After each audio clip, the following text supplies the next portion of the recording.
Hello students, welcome to Shiv Kumar e learning platform. आज की ये वीडियो है हमारी चैप्टर 1 थियोरेटिकल एस्पेक्ट्स पार्ट 2। इस वीडियो में हम कवर करेंगे सिचुएशनल अप्रोच, बाइलिंगुअल अप्रोच। तो चलिए शुरू करते हैं आज की वीडियो। उससे पहले अगर आप इस चैनल पे नए हैं तो चैनल को सब्सक्राइब कर दीजिएगा, साथ ही बेल आइकन प्रेस करके नोटिफिकेशंस ऑन कर दीजिएगा। आज का पहला सवाल, What is situational approach? Describe its advantages and disadvantages. तो situational approach क्या है? Generally, situational approach is considered as the combination of structural approach. The term situational approach was first used by Hornby in the title of popular series of article published in ELT 1950. The approach suggests that the language item, whether it is a structure or a word, should not be presented in isolation. मतलब क्या है, situational approach जो है वो combination है। किसका combination है? Structural approach. Structural approach जो हमने अपनी लास्ट वीडियो में कवर किया था वो दोनों साथ में हैं, दोनों का मिक्सचर है ये। The approach suggest the language item whether is structure और वर्ड, चाहे वो स्ट्रक्चर हो या फिर कोई वर्ड हो, वो कभी भी आइसोलेशन में मतलब अकेले तौर पे यूज नहीं किया जा सकता।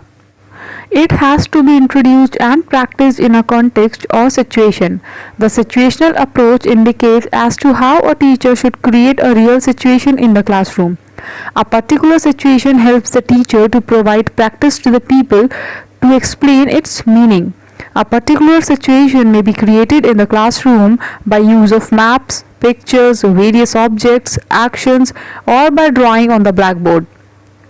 It can thus be realized that to create relevant situation is practical problem. Situational approach क्या है? कोई real situation क्लासरूम में क्रिएट करना, फिर उसके बारे में बताना, उससे रिलेवेंट करके चीज़ समझाना, वो होता है हमारा situational approach. कोई पर्टिकुलर कंडीशन, कोई पर्टिकुलर सिचुएशन क्लास में क्रिएट कर देना, कुछ यूज़ करना, इंस्ट्रक्शनल मेथड्स यूज़ करना, कुछ दिखाना, कुछ समझाना, या फिर बोर्ड पे ड्रॉ करना। For example, if you want to teach this is a book, you should actually take a book and demonstrate to the peoples that you are talking about. मतलब जिस बुक के बारे में आप बात करें कि आप ये सिखा रहे हैं कि ये बुक है, तो आप बुक को दिखाओ। This is what they want to say, ये कहना चाह रहे हैं वो। The utterance this is a book should grow out of the situation of having a book and wanting to tell the people that this is the name. क्या अगर कोई चीज़ बोली जा रही है तो उसको दिखा करके बताना है कि ये चीज़ ये है।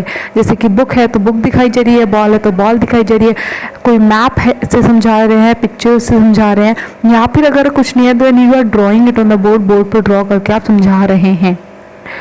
The meaning of English words or a structure are only the situation in which they can be used. वो क्या है? स्ट्रक्चर और वर्ड्स वो हैं जो सिचुएशन में यूज़ किए जा सकते हैं। अब एडवांटेजेस ऑफ सिचुएशनल अप्रोच, इसके फ़ायदे क्या होते हैं, एडवांटेजेस क्या हैं सिचुएशनल अप्रोच के? It creates interest among students. आप कोई चीज़ देख कर पढ़ते हो जब, तो आपको इंटरेस्ट आएगा। Theoretical you won't find it so interesting, लेकिन अगर आप कुछ देखते हैं, उसके साथ एक्सपेरिमेंट करते हैं तो इंटरेस्ट आता है। तो ये क्या होता है? फर्स्ट हमारा एडवांटेज क्या है कि इंटरेस्ट बना रहता है। Emphasis is given on learning by play. खेल के साथ कुछ देखकर, कुछ सुनकर हम कर रहे हैं, किसी चीज़ में इंगेज हो रहे हैं, तो हम खेल में उस चीज़ को याद कर रहे हैं। इस बात पे ज़्यादा जोर दिया जाता है। Action chains make the classroom atmosphere lively. Action chains मतलब कोई चीज़ें करके, प्रैक्टिसेस के ज़रिए क्या होता है, क्लासरूम का एटमॉस्फेयर लाइवली, एक बेहतर एटमॉस्फेयर हमको मिलता है क्लासरूम में, इंटरेक्शन होता है। Fourth, the teacher can make his illustration clear by using various materials or by pictures. अगर कुछ समझाना है तो टीचर के लिए बेहतर हो जाता है समझाना, और बच्चों के लिए बेहतर हो जाता है समझना जब कोई चीज़ हो जाती है समझाने के लिए, चाहे फिर वो इंस्ट्रक्शनल मटेरियल हो या फिर कोई दिखा करके आप समझा रहे हैं। Stress is given on learning through hearing. मतलब आपको दिखा रही है, एक मैप दिखा दिया है इंडिया का, फिर उसके स्टेट्स आपको बताए जा रहे हैं, तो उसमें क्या है, आप सुन रहे हो। And stress is more given on this thing कि आप सुन करके चीज़ें याद कर लें। Now coming to the disadvantages of situational approach. This approach cannot be made applicable to senior classes. That means इस अप्रोच के थ्रू हम सीनियर क्लासेस को ट्रीट नहीं कर सकते। ये मेथड हम सिर्फ जूनियर क्लासेस पे अप्लाई कर सकते हैं। Text books can not be taught by this methods. इस मेथड के थ्रू हम टेक्स्ट बुक्स मतलब रिटन मटेरियल बुक से नहीं पढ़ा सकते। Trained teachers are required for it, that means well qualified and trained teachers, experienced teachers होने चाहिए। Sometimes it becomes difficult to relate the statement of the teacher with created situation. कभी कभी ऐसा होता है जो सिचुएशन क्रिएट की गई है उसके साथ जो स्टेटमेंट है टीचर का वो रेजोनेट नहीं करता, वो मैच नहीं करता, तो ये एक दिक्कत हो जाती है in situational approach. Now next question is briefly describe oral approach. हमें यहाँ पे ओरल अप्रोच के बारे में बात करनी है। तो ओरल अप्रोच क्या होता है? Structural approach is linked with oral approach. Structural approach और ओरल अप्रोच आपस में लिंक्ड होते हैं, आपस में कहीं ना कहीं जुड़े हुए होते हैं। The principle of this approach is the easiest way to learn a language is to start orally. क्या प्रिंसिपल्स क्या है इसके, बेसिक क्या है इस लैंग्वेज का, इस अप्रोच का बेसिक क्या है इस अप्रोच का कि जो लैंग्वेज हमें सीखनी है वो हम ओरली स्टार्ट करते हैं, जो स्टार्टअप है वो हमारा ओरली होगा। The teacher should present all new materials orally with the students. They only listen and then use it in speech before reading or writing of a material. किसी material को लिखने या पढ़ने से पहले जो कि टीचर ने बताया हुआ है मटेरियल उसको ओरली यूज करेंगे। The oral approach relies on the use of situation to teach language. Language किस तरीके से टीच करी जाती है उसके सिचुएशन पे होता है। A situation is the use of things such as pictures, objects or realia in order to teach. Students are expected to listen and repeat what the instructor say. जो instructor मतलब जो teacher कह रहा है बच्चे वो सुन रहे हैं, उसके बाद उस चीज़ को repeat कर रहे हैं। They are learning in this way. कुछ देखकर, पिक्चर देखकर, चीज़ें रिलेट कर वो सीखने की कोशिश कर रहे हैं। This means that the students have little control over the content. That simply means, इस बात का सीधा मतलब और सिंपल मतलब ये है कि जो स्टूडेंट है वो सेंटर फिगर नहीं है, सेंटर फिगर है teacher, because teacher has the control over the content, not the students.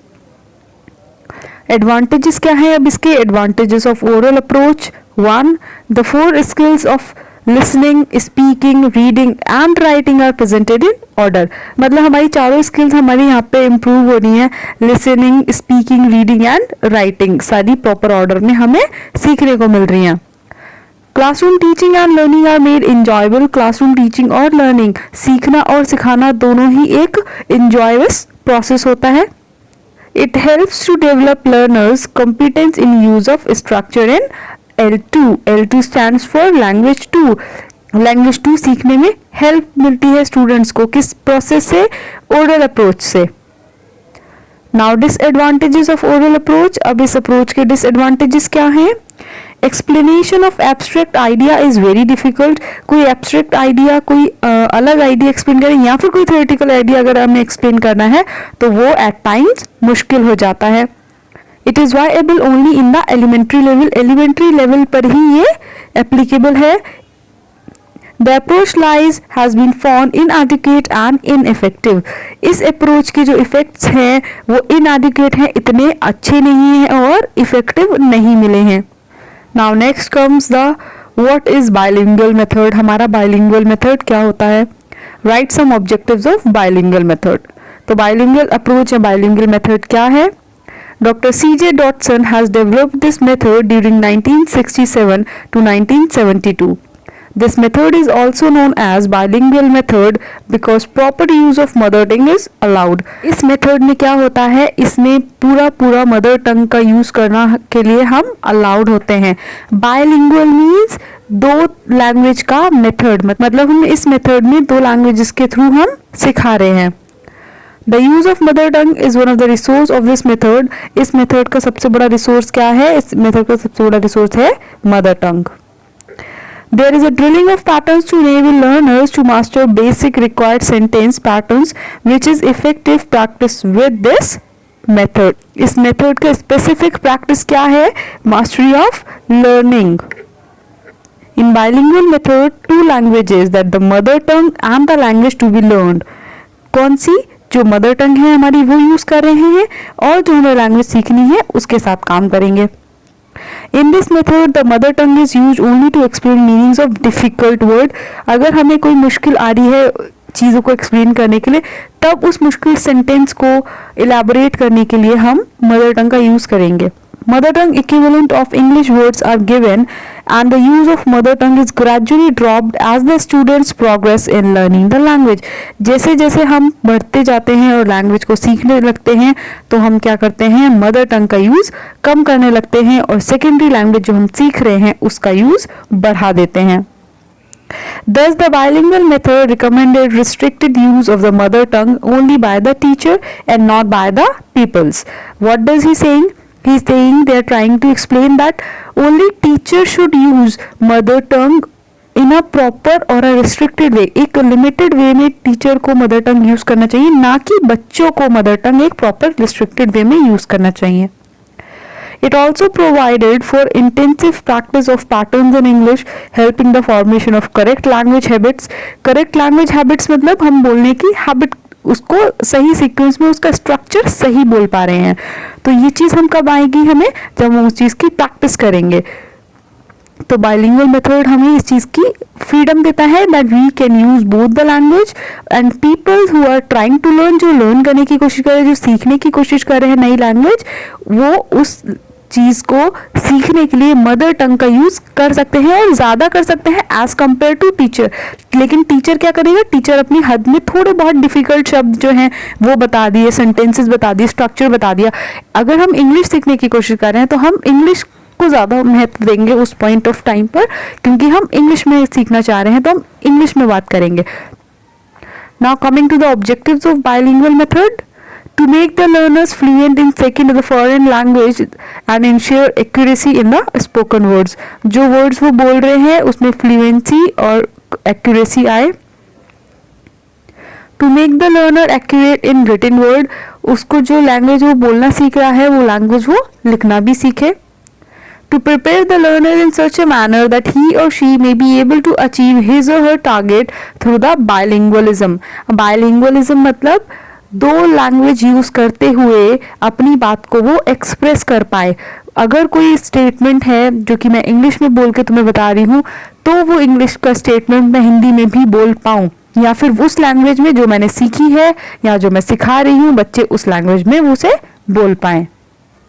Briefly explain advantages and disadvantages of bilingual method. अभी हमने जाना कि बाइलिंगुअल मेथड क्या होता है, उसके ऑब्जेक्टिव्स क्या है, वो किस चीज़ के ऊपर टारगेटेड है, किस चीज़ पे वर्क करता है.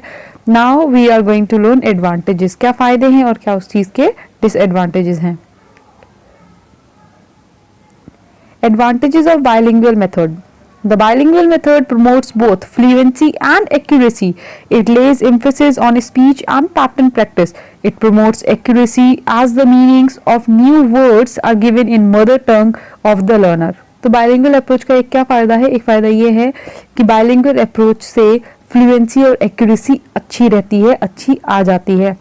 हम जब स्पीच की प्रैक्टिस करते हैं तो एम्फेसाइज किस चीज़ पे किया जाता है, जो डिफ़िकल्ट वर्ड्स होते हैं उसको मदर टंग में करना, और इवन वो गिवन होते हैं स्टूडेंट की मदर टंग में कि ये जो डिफ़िकल्ट वर्ड इस पर्टिकुलर लैंग्वेज में है, या मानो आप फ्रेंच सीखने जा रहे हैं तो आपकी मदर टंग इंग्लिश है, तो फ्रेंच वर्ड का इंग्लिश मीनिंग क्या है that would be given. Second, it does not require any teaching aids and is suited to all kinds of school, that is rural and urban. ये हर school में चल जाता है, रूरल स्कूल्स हो, urban schools हो, गांव के स्कूल्स में भी ये चीज़ एप्लीकेबल रहती है. अगर टीचर इंग्लिश पढ़ा रहा है तो वही इंग्लिश पढ़ा उसको हिंदी में ट्रांसलेट किया, क्योंकि जो मदर टंग है उसी में ट्रांसलेट करेंगे. Third, less workload for teachers as less emphasis on creating new situation and heavy teaching preparations. Workload teacher का कम हो जाता है कि टीचिंग प्रिपरेशन पे ध्यान दिया जाता है, creating situation and applying the method. Situation create करी, मेथड अप्लाई किया, उस पर ज़्यादा वर्क होता है rather than emphasis being put upon कि क्या टीचिंग एड्स यूज़ होंगे, किस तरीके से पढ़ाया जाएगा. Fourth, in this method there is no need of audio visual aids or other technology, therefore this method is very useful for every teacher. This method is boon for all those institutions where limited facilities are available. जो basic है हमारा वो bilingual approach के through ही है. हर चीज़ जो भी हम समझाते हैं वो टेक्सचुअल, पहले टेक्स्ट पढ़ा फिर उसको जो भी लैंग्वेज होती है मदर टंग में हम उस चीज़ को एक्सप्लेन करते हैं. So what they are saying ये मेथड बहुत इजी है, इसमें किसी एड्स की जरूरत नहीं होती, लाइक ऑडियो विजुअल मेथड्स की नहीं। अगर हम टेक्स्ट बुक पढ़ रहे हैं तो टेक्स्ट बुक पढ़ी और उसका एक्सप्लेनेशन दे सकते हैं, हमें कोई वीडियो की जरूरत नहीं है, कोई विजुअल एड्स की हमें जरूरत नहीं पड़ती है, इसमें किसी टाइप की टेक्नोलॉजी की आवश्यकता नहीं पड़ती है। तो उन स्कूलों में भी ये फैसिलिटी हम चला सकते हैं। बाइलिंगुअल अप्रोच उन स्कूलों के लिए भी बहुत फायदेमंद रहता है जहाँ पे ज़्यादा फैसिलिटीज नहीं होती हैं। Now coming to the disadvantages of bilingual method. What are the disadvantages? Bilingual method may not turn up to translation method if the teacher is not trained. Teacher again हमने पहले ऊपर पढ़ा हुआ है कि टीचर ट्रेंड होना चाहिए। If the teacher is not train, teacher is not experience, तो बाइलिंगुअल मेथड फेल हो जाएगा वहां पे। Learning the meanings by translation will prevent direct thinking and the target language. अगर हम पूरा ट्रांसलेशन देंगे, learning the meaning by the translation, अगर हम ट्रांसलेशन के थ्रू उस चीज को लिंक करके समझा रहे हैं तो क्या होगा, वो थिंकिंग एबिलिटी को वहां पर रोक देगा। मीन्स जिस लैंग्वेज में हम चाह रहे हैं कि बच्चा इस लैंग्वेज में वर्क, फॉर एग्जाम्पल अगर आप इंग्लिश सीख रहे हैं और मैं आपको पूरा हिंदी का वर्ड दे दूं किसी डिफिकल्ट वर्ड का, तो आप उसका इंग्लिश का ट्रांसलेशन नहीं करेंगे। जो टारगेटेड लैंग्वेज होती है हमारा मोटिव होता है उस पर वर्क कराना, लेकिन बाइलिंगुअल अप्रोच से हमारा वो टारगेट कहीं मिस हो रहा होता है। Extreme use of mother tongue makes the student inactive to learn foreign language. अब हद से ज़्यादा हिंदी, हद से ज़्यादा मदर टंग आप यूज़ करेंगे तो वो जो फॉरेन लैंग्वेज, वो जो अदर लैंग्वेज सीखना चाह रहा है बच्चा, वो उसमें इनएक्टिव हो जाएगा। ही becomes a master of the mother tongue but not the second language. और फिर जो लर्न करना चाह रहा है वो लर्न नहीं कर पाएगा। It is use only in the earlier stage of learning language. और ये मेथड जो है ये हम सिर्फ अर्ली स्टेज ऑफ लर्निंग पे अप्लाई कर सकते हैं। ऐसा नहीं है कि बिल्कुल मास्टरी होने के बाद हम बाइलिंगुअल अप्रोच वहाँ पे नहीं अप्लाई करेंगे। जब इनिशियल स्टेजेस ऑफ लर्निंग, जब शुरुआत हो रही होगी लर्निंग की, लैंग्वेज की, तब हम इस चीज़ को अप्लाई करेंगे। Now I rest my video hair students. Thanks for watching. Good luck.